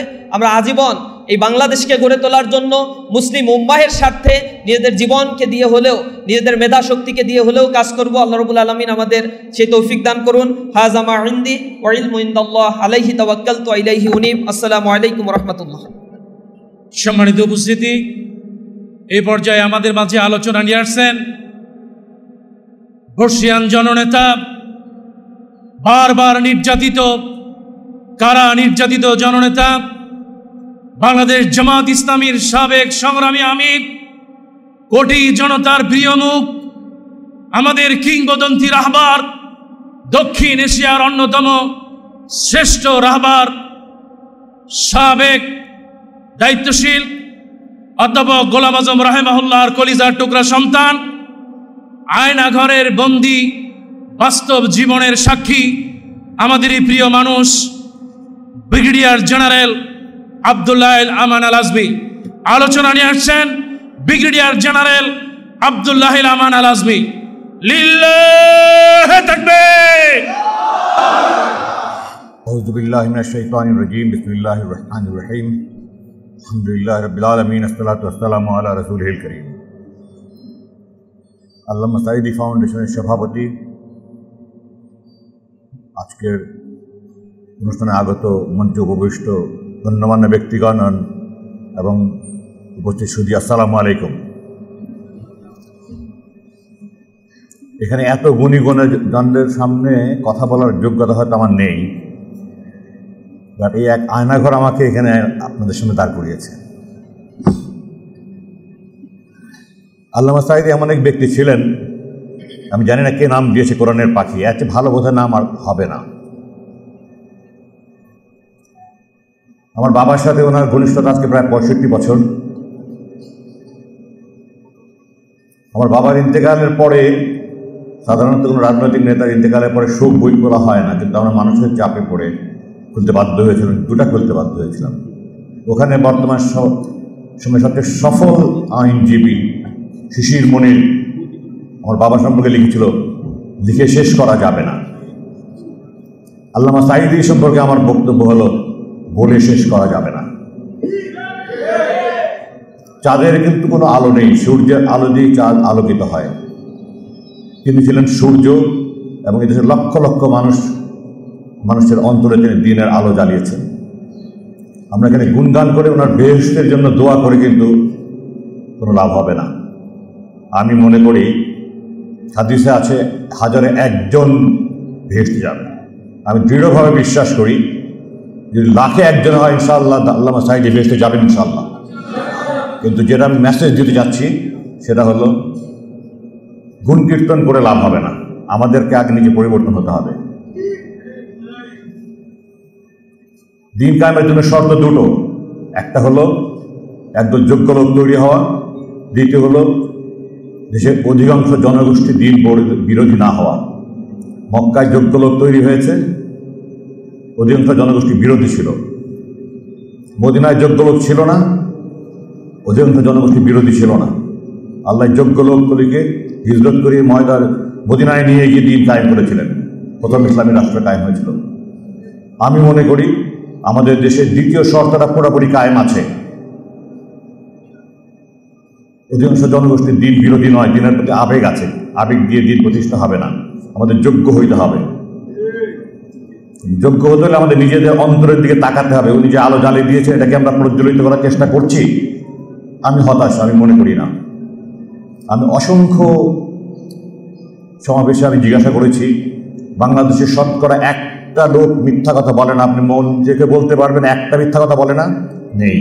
হাদিসে আছে মিথ্যা কথা বলা মুনাফিকের লক্ষণ, কোরআনে আছে মিথ্যাবাদীর স্থান জাহান্নামের নিকটতম স্থানে। জীবন করি না, শতকরা 1 লোক খুঁজে পাবো না। সরকারি কর্মকর্তা কর্মচারী ঘুষ খায় না, 1 লোক খুঁজে পাবো না। মাপে ওজনে কম যায় না, 1 লোক খুঁজে পাবো না। তাহলে আমরা ওনার শিক্ষা কাজে লাগাচ্ছি না। উনি আলো জ্বালিয়েছেন, কিন্তু এটাকে আমরা প্রজ্বলিত রাখতে পারছি না, আমরা নিজেরা সংশোধিত হচ্ছি না। আমার আপনার কাছে আবেদন, আল্লাহ যে মুসলমানের জন্য প্রথম আদেশ দিয়েছেন ইকরা, আমরা পড়ি না, আমরা জানি না, মানি না, আমরা খুব উদাসীন, আখেরাতকে আমরা ভুলে আছি। সূরা আনকাবুত 29 নম্বর সূরা 45 নম্বর আয়াতে আল্লাহ বলেছেন ইন্নাস-সালাতা তানহা আনিল ফাহশাই ওয়াল মুনকার। আমি শিওর আপনারা জানেন সবাই। আমরা কি এই নামাজটি আমাদেরকে অন্যায় খারাপ কাজ থেকে বিরত রাখছে? রাখছে না। জিব্বা পড়া লোক দাড়িওয়ালা আমি দেখেছি 2 সপ্তাহ আগে জুম্মার দিন মসজিদ থেকে বের হয়ে আল্লাহ কোরআনের সূরা দোহা 10 নম্বর আয়াতে বলেছে মাসাইলা ফালা তানহার, সাহায্য করার থেকে ধমক দিও না। চরম দুর্ব্যবহার করছে। আমার এই দাড়ি পাঞ্জাবি আমাকে ভেস্তে নিতে পারবে না। আমি কোরআনের আয়াত অমান্য করছি, আল্লাহ যে নামাজ বলেছেন সে নামাজ পড়ছি না। আল্লামা দেলোয়ার হোসেন সাঈদী আমাদেরকে এই কোরআনের শিক্ষা দিয়েছেন। ওই শিক্ষায় আমাদের অন্তরকে আলোকিত যদি করতে পারি আমরা, ইনশাআল্লাহ এই দেশে দিন প্রতিষ্ঠা হবে।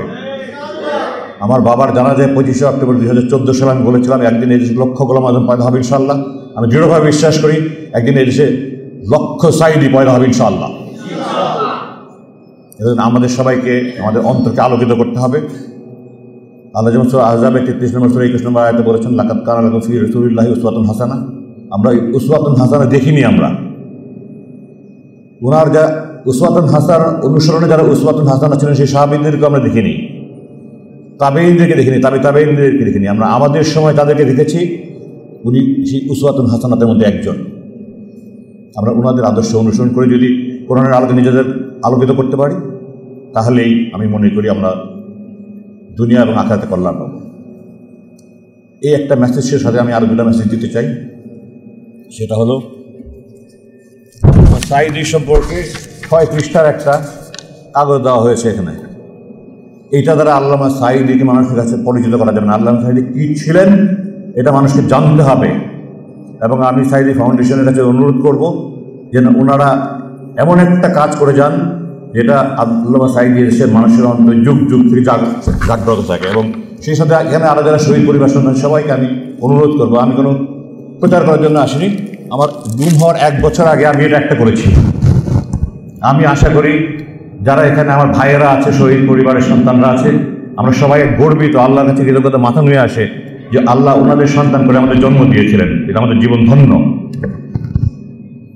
আমার জীবনের সবচেয়ে বড় সার্থকতা আমি ওনার 350 পৃষ্ঠা নিয়ে একটা বই করেছি আমার বাবাকে নিয়ে। আমি সবাইকে অনুরোধ করবো প্লিজ আপনাদের বাবাদের প্রতি যদি কৃতজ্ঞতা থাকে আপনারা সবার জন্য 6 পৃষ্ঠা নয় 600 পৃষ্ঠার একটা বই করেন, যে মানুষকে জানান ওনারা কী ছিলেন।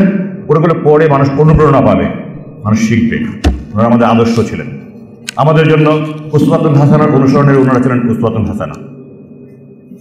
সবশেষে একটা কথা বলবো, সেটা হলো আপনারা জানেন, খবরে দেখেছেন, টিভিতে দেখেছেন, টবি ক্যাডম্যান আপনারা সবাই ছিলেন কম বেশি, ব্রিটিশ লয়ার, ট্রাইব্যুনালে আমাদের বাবাদের যে বিচারের সময়, সে প্রহসনের বিচারের সময় লয়ার ছিলেন।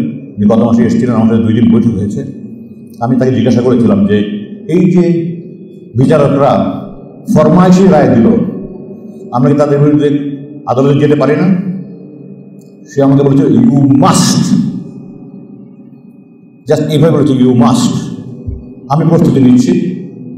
যে 3 বিচারক আমার বাবার বিরুদ্ধে রায় দিয়েছে, প্রকাশ্য আদালতে বলার পরেও যে সরকার পক্ষ ওনার বিরুদ্ধে প্রমাণ করতে পারেনি, এরপরে 90 বছর রায় দিয়েছে। আমি অনুরোধ করবো যারা এখানে শহীদ পরিবারের সন্তানরা আছে সবাই যার যার বিচারকদের প্রতি, বিচারকদের বিরুদ্ধে মামলা করা উচিত যারা শপথ ভঙ্গ করে সরকারের গোলাম হয়ে রায় দিয়েছে। সেই এসকে সিনহা লন্ডনে, আমেরিকাতে ওখানে সাক্ষাৎকারে স্পষ্ট বলেছে, স্বীকার করেছে পৃথিবীর ইতিহাসে আজকে প্রথম প্রধান বিচারপতি জেলে আছে।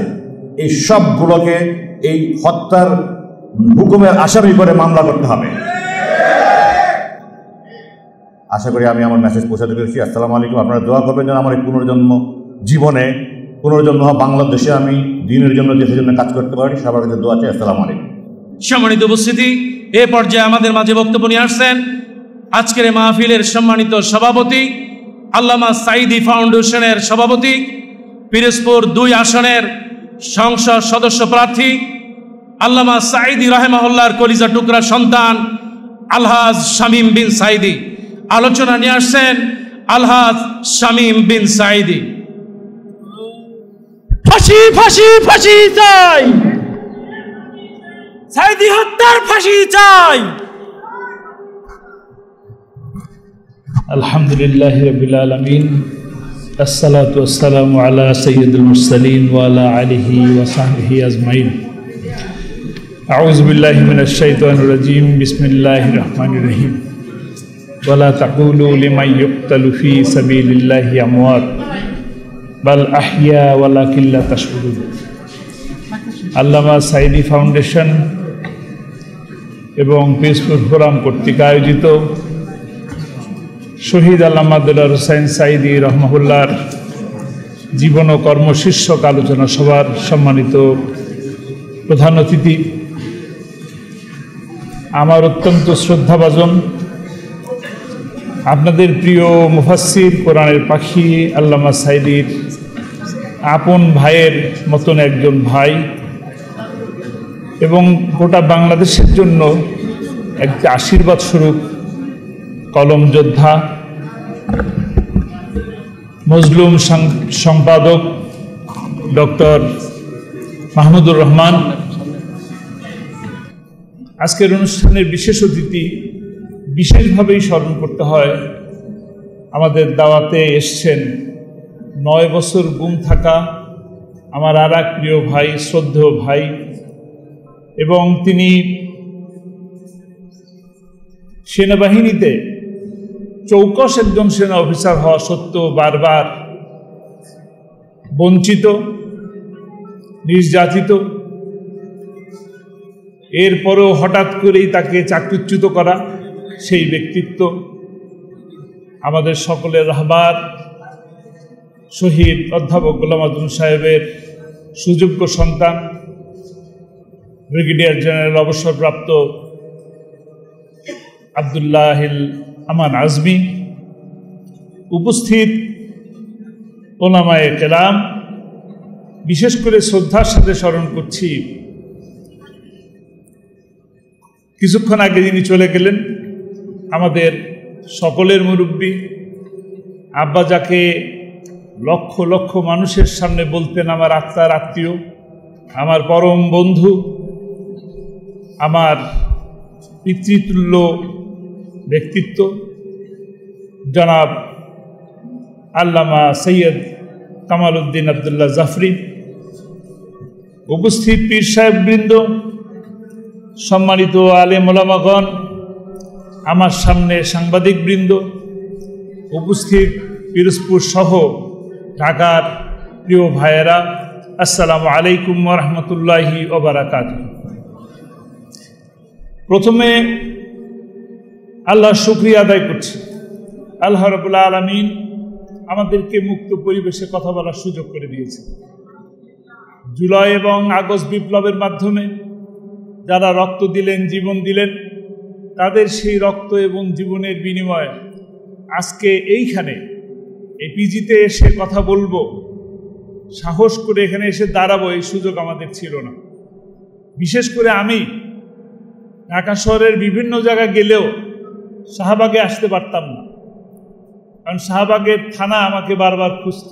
বিশেষ করে এই থানায় ছিলেন সিরাজুল ইসলাম নামের একজন ওসি, যিনি ট্রাইব্যুনালে দাঁড়িয়ে আমার সামনে বসে আমার এই প্রিয় ভাই, অত্যন্ত ভদ্র মানুষ, তার সাথেও দুর্ব্যবহার করছে। সিরাজুল ইসলাম এই শাহবাগ থানার ওসি ছিলেন, তিনি আমার নামেও 4টা মামলা দিয়েছিলেন। এখানে আমার আসা একেবারেই দুষ্কর ছিল, সেইখানে আসতে পারলাম। সেই সাথে এটাও বলতে হয়, এই জায়গায় আসার মতন একটা পরিবেশ যে আল্লাহ রাব্বুল আলামিন সৃষ্টি করে দিলেন। আপনাদের প্রিয় মানুষ, প্রখ্যাত মুফাসসির কোরআন আল্লামা সাঈদী, একটি সুস্থ মানুষ, তাকে এই হাসপাতালেই নিয়ে আসা হয়েছে এবং এই হাসপাতালেই তাকে হত্যা করা হয়েছে। এই সভা থেকে সেই প্রতিবাদই জানাচ্ছি। আল্লাহ তাআলা সুযোগ করলেন, আল্লাহর দরবারে শুকরিয়া আদায় করছি, আলহামদুলিল্লাহ। আপনাদের সকলকে ধন্যবাদ জানাচ্ছি, কৃতজ্ঞতা জানাচ্ছি যে আপনারা এতক্ষণ ধরে অত্যন্ত ধৈর্য সহকারে আমাদের সকলের কথা শুনলেন। এখানে আগত মেহমানগণ সকলকে কথা বলার সুযোগ আমি দিতে পারি নাই, সভাপতিত্ব করেছি, বসে থেকেছি, শুনেছি। আমার মন চাচ্ছিল যে আরো অনেককে কথা বলার সুযোগ করে দেই, কিন্তু সময় তো থেমে থাকছে না। সময় ঘোরার গতিতে চলছে বা তার থেকেও বেশি জোরে চলছে। যারা সামনে বসে আছেন তারা সকলেই ব্যস্ত, এত সময় তাদের নেই। আপনারা বসে আছেন, আপনাদেরও এত সময় নেই। কিন্তু শুধুমাত্র আল্লামা সাঈদীর কথা, শুধুমাত্র কোরআনের পাখির কথা, কোরআনের পাখির জীবনী শুনবেন, এই কথা জানার জন্য, তাকে শোনার জন্য, তাকে বোঝার জন্য আপনারা সকলে ধৈর্য সহকারে বসবেন।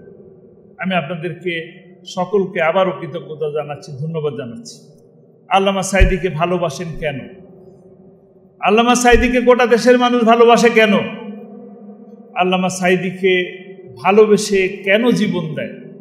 এখনো কেন 2 বছর পরে আল্লামা সাঈদীর নাম নিলে চোখে পানি আসে, বুকটা থরথর করে ওঠে, হৃদয়টা কেঁপে ওঠে, চোখে পানি চলে আসে? এর একমাত্র কারণ তিনি কোরআনের কথা গোটা বাংলাদেশ ব্যাপী মানুষের কাছে পৌঁছে দিয়েছেন। তিনি কোরআনের বাণীকে পৌঁছে দিয়েছেন। তিনি যেটা যতটুকু বুঝতেন সেই কোরআনকে তিনি ততটুকু বিশ্বাস করতেন এবং আমল করতেন। আমি এটাই আহ্বান করতে চাই, যারা আমরা আল্লামা সাঈদীকে ভালোবাসি, কোরআনের জন্য ভালোবাসি বলি, আল্লাহর জন্য ভালোবাসি বলি, কিন্তু আল্লামা সাঈদীর জন্য যে আমরা তার মতন টুপি পরি, তার মতন জামা পরি, তার মতন বক্তব্য রাখার চেষ্টা করি, কিন্তু তার মতন করে আমল করার চেষ্টা করছি কিনা? আমি আহ্বান জানাবো, আল্লামা সাঈদী এখানে কথা শুনলেন, তিনি তাহাজ্জুদ কাজা করতেন না, নামাজ তো দূরের কথা, ফরজ নামাজ, তাহাজ্জুদই কাজা করতেন। সেই মানুষটার এই আমলগুলো যেন আমরা ধরে রাখতে পারি। তিনি সংগঠনের প্রতি আনুগত্য ছিল, এই দেশের বিচার বিভাগের প্রতি আস্থা ছিল। কেন তিনি দেশে আছেন, কেন বিচারের মধ্যে পড়লেন, এটা সকলেই জানেন। ভারতের আগ্রাসন বিরোধী কথা বলতেন বলেই তাকে আজকে এই অবস্থার মধ্যে যেতে হয়েছে। কিন্তু এখানে বসে আছেন আমাদের আব্দুল্লাহ আজমি ভাই, এখানে শহীদ পরিবারের অনেক সদস্য ছিলেন, অনেকে চলে গেছেন, এখন অনেকে আছেন। আপনারা বিশ্বাস করবেন কিনা, আমাদের মতন, আমি সহ আমাদের পরিবার যারা আজকে শহীদ পরিবার, তারা প্রত্যেকের এই বাংলাদেশের বাইরে বিভিন্ন দেশেই থাকার মতন সুযোগ ছিল, বছরকে বছর থাকার মতন সুযোগ ছিল, কিন্তু বাংলাদেশের বিচার ব্যবস্থার প্রতি আস্থা এবং বিশ্বাস ছিল বলেই তারা এই দেশের প্রতি আনুগত্য করে থেকে গেছেন। আমি তো সাক্ষী, 2010 সালের যে হজ, এই হজ শেষ করার পর ওই হজটা তিনি রাষ্ট্রীয় মেহমান হিসাবে আল্লামা সাঈদী গিয়েছিলেন কিং আবদুল্লাহ আহ্বানে। সেই হজে আমি হজ শেষ করার পরে মিনায় আব্বার সাথে দেখা করলাম, বললাম কিংয়ের সাথে ডিনার করতে যাচ্ছেন, একটা কথা বলবো কি? বললো বলো। আমি বললাম যে আপনি 5 বছর এখানে থেকে যাওয়ার জন্য অনুরোধ করেন। তিনি আমার দিকে চোখ কটমটো করে তাকালেন। কেন? তোমার কি মনে হয় আমি স্বাধীনতা বিরোধী? আমি কি স্বাধীনতা বিরোধিতার সাথে জড়িত ছিলাম? আমি কি চোর? আমি কি ধর্ষক? তিনি কি তাই ছিলেন? তিনি তাই ছিলেন না। কিন্তু ইচ্ছে করলে তিনি এই দেশের বাইরে, মিডল ইস্ট বলেন, ইউরোপ বলেন, আমেরিকা বলেন, অনেক দেশে থাকার সুযোগ ছিল। অধ্যাপক গোলাম আজম সাহেব, তার 5টা ছেলে লন্ডনে থাকে, ইংল্যান্ডে থাকে। কয় বছর থাকা লাগবে তার? থাকতে পারতেন কিনা? যেতে পারতেন কিনা? যান নাই। এই দেশের বিচার বিভাগের প্রতি আস্থা রেখেছিলেন, কিন্তু আমরা ন্যায় বিচার পাই নাই। এদেশের আজকে, কালকে, আগামী 2-4 দিন দেখেন, বাংলাদেশের অসংখ্য নেতারা, কেন্দ্রীয় পর্যায়ের, জাতীয় পর্যায়ের নেতারা চিকিৎসার জন্য বিদেশে চলে যাচ্ছেন। কিন্তু এই দেশকে ভালোবেসে বাংলাদেশ জামাত ইসলামীর আমির ইচ্ছে থাকলে, সুযোগ থাকা সত্ত্বেও তিনি এই দেশের মাটিতে, এই দেশের চিকিৎসা ব্যবস্থার প্রতি আস্থা রেখে বুকটা ফেরে দিছেন, এই বুকের চিকিৎসা করেছেন। আল্লাহর উপর তো আস্থা ছিলই, আল্লাহ যতদিন হায়াত রেখেছেন থাকবেন। বাংলাদেশ জামাত ইসলামীর সাথে যারা জড়িত আছেন, তারা সকলেই বাংলাদেশকে ভালোবাসেন বলেই এই দেশকে ভালোবেসে জীবন দিয়েছেন, এবং আগামীতেও এই দেশকে ভালোবেসে তারা জীবন দিতে প্রস্তুত আছেন।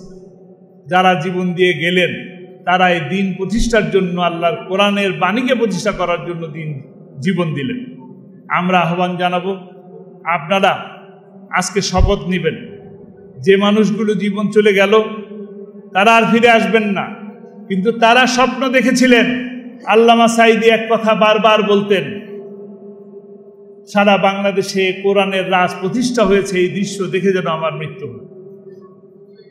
তার তো সেই দৃশ্য দেখার সৌভাগ্য হলো না, কিন্তু তার যে স্বপ্ন, এই স্বপ্ন বাস্তবায়ন করার দায়িত্ব এখন কাদের?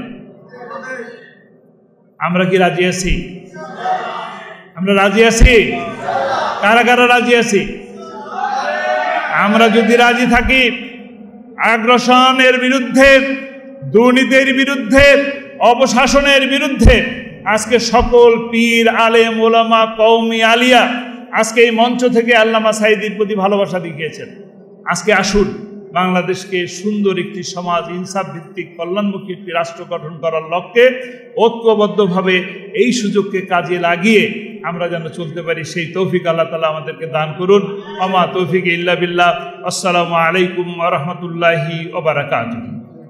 সম্মানিত উপস্থিতি, এ পর্যায়ে আলোচনা নিয়ে আসছেন লাখো জনতার প্রিয় মুখ আল্লামা সাঈদী রাহিমাহুল্লাহর, যিনি বড় ভাই হিসেবে ডাকতেন, যাকে মাঠে ময়দানে, কোরআনের ময়দানে, শিক্ষা প্রতিষ্ঠানে, দেশ ভ্রমণে, পবিত্র কাবায় সফরে, রমজানের ইতিকাফে এক জায়গায় যেই দুইজন থাকতেন সব সময়, আমাদের শ্রদ্ধাভাজন ওস্তাদ, হাজারো আলেমদের ওস্তাদ আল্লামা সৈয়দ কামালউদ্দিন জাফরি।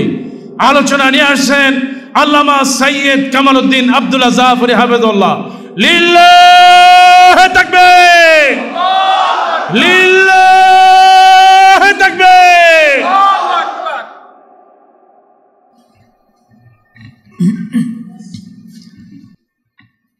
আসসালামু আলাইকুম ওয়া রাহমাতুল্লাহি ওয়া বারাকাতুহু।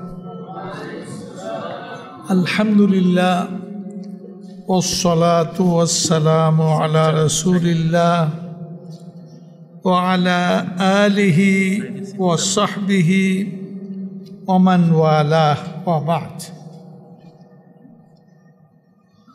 সম্মানিত সভাপতি, হাদারাত উলামা, আমার সামনে উপস্থিত স্টেজে এবং সামনে সম্মানিত ভাই সব,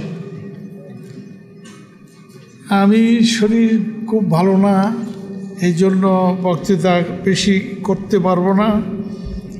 তবে সাঈদী সাহেব, তার সম্পর্কে কথা বলা, সুবহানাল্লাহ, তার আমার স্মৃতিচারণ, এই সব কিছুই সাঈদী সাহেব, সুবহানাল্লাহ সুবহানাল্লাহ, আল্লাহ তাকে জান্নাতে আলা মাকাম দান করেন। ভাই সব, দিলওয়ার হোসেন সাঈদী রহমতুল্লাহ আলাইহি একদিন ইয়ের বাসায়, কি বলে, পাকিস্তানের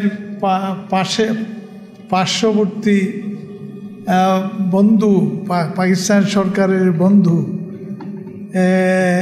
ছিল, সুবহানাল্লাহ বলে গেছি। যাই হোক, এই সরকার যখন ইয়ে হয়ে গেল, ক্ষমতাহীন হলো, ওই বাড়িতে আমি আর সাঈদী সাহেব, ওই বাড়িতে আমরা উপরে সম্ভবত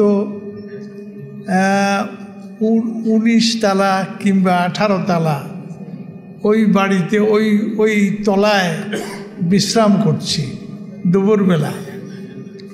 এরপর হঠাৎ করে আমার চোখ বন্ধ হয়ে গেছে, চোখ খুলে গেছে, দেখি সাঈদী সাহেব কি নিয়ে ব্যস্ত।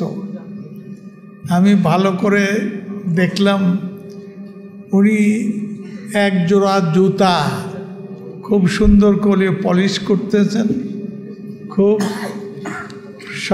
মানে যত্ন সহকারে কাজ করছেন। আমি বললাম, ভাইজান এটা কি করেন?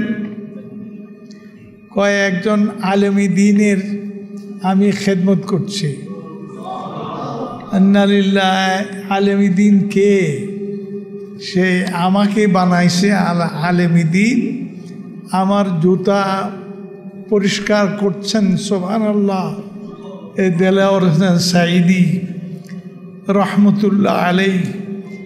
আজকে হঠাৎ করে বহুদিন পরে এইখানে মনে হলো ঘটনাটা। তা আমি বললাম, এই জন্য যে লোকটা যত বড়ই মনে করেন, নিজের দিক থেকে নিজেকে খুব বড় মনে করতেন না, ছোট মনে করতেন। আলহামদুলিল্লাহ, আল্লাহ তাআলা ওনার মধ্যে এই সৌন্দর্য আল্লাহ তাআলা দিয়েছিলেন। যাই হোক, আমি আজকে বেশি কথা বলতে পারবো না।